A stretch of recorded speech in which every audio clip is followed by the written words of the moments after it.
Épître aux Romains, chapitre 12. Je vous exhorte donc, frères, par les compassions de Dieu, à offrir vos corps comme un sacrifice vivant, saint, agréable à Dieu, ce qui sera de votre part un culte raisonnable.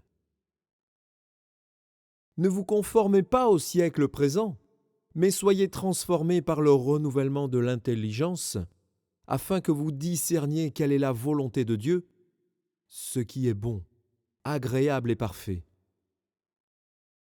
Par la grâce qui m'a été donnée, je dis à chacun de vous de n'avoir pas de lui-même une trop haute opinion, mais de revêtir des sentiments modestes, selon la mesure de foi que Dieu a départie à chacun. Car, comme nous avons plusieurs membres dans un seul corps, et que tous les membres n'ont pas la même fonction, ainsi, nous qui sommes plusieurs, nous formons un seul corps en Christ, et nous sommes tous membres les uns des autres.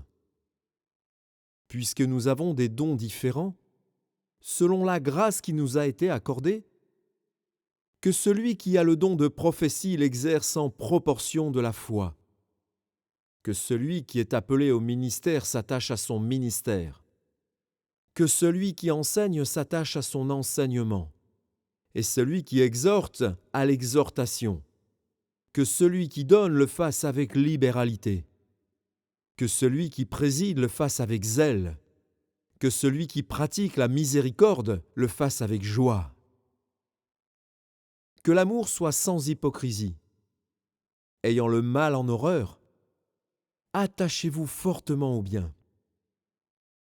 Par amour fraternel, soyez pleins d'affection les uns pour les autres. Par honneur, usez de prévenance réciproque. Ayez du zèle et non de la paresse. Soyez fervents d'esprit. Servez le Seigneur. Réjouissez-vous en espérance. Soyez patients dans l'affliction. Persévérez dans la prière. Pourvoyez aux besoins des saints. Exercez l'hospitalité.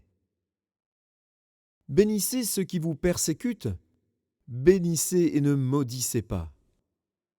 Réjouissez-vous avec ceux qui se réjouissent.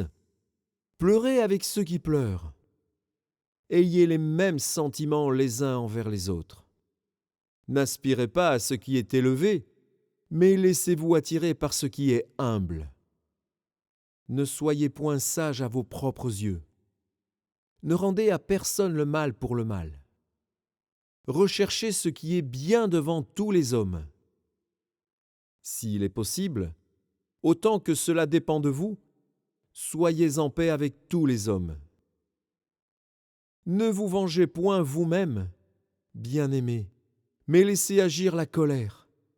Car il est écrit : « À moi la vengeance, à moi la rétribution, dit le Seigneur. » Mais si ton ennemi a faim, donne-lui à manger.